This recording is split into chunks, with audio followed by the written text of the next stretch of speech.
الحمد لله.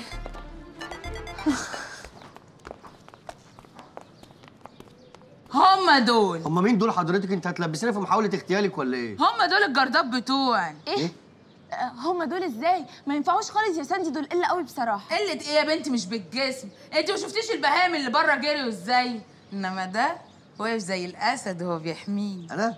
عمر كان معاك؟ ما هو الموضوع مش بالجسم يا مدام، فعلا زي ما انت قلتي، الموضوع موضوع قلب، واحنا قلبنا قاعد. لا لا يا ساندي، دول ما ينفعوش خالص بصراحه. جرى يا ريهام، ما تخليكي محضر خير، خليكي حلوه من جوه زي ما انت جامده من بره. نعم، في حاجه حضرتك؟ في ايه حضرتك؟ انا مرتبط.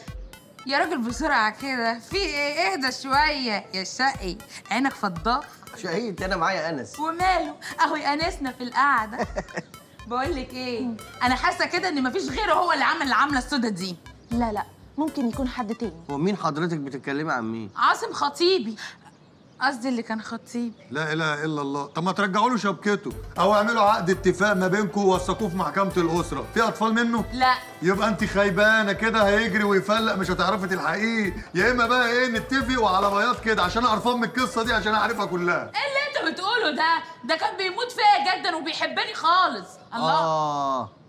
يبقى قفشك بتخونيه فخبيتي العشيق جوه، طلعيه بقى عاصم مش موجود. ايه اللي انتوا بتقولوه ده؟ لا طبعا، انا كنت بالنسبه له كل حاجه، كنت بالنسبه له الدفى في الشتاء والصهد في الصيف، الملح في الحادق والسكر في الحلو. ده ما كانش بيفوت لي نمره بقاله 3 سنين. انت عندك ارقام كتير كده؟ نمره في الكباريه. كباريه؟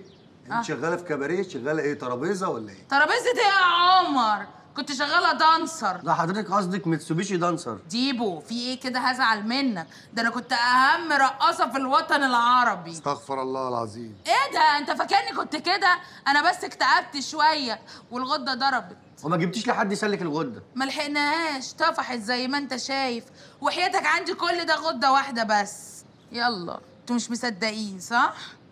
طب انا هثبت لكم. انت هتورينا الغده ولا ايه؟ يلا يلا. اشترك في باقات واتشت الشهرية بتبدأ من 14 جنيه و99 قرش، وباقات سنوية بتبدأ من 149 جنيه و99 قرش.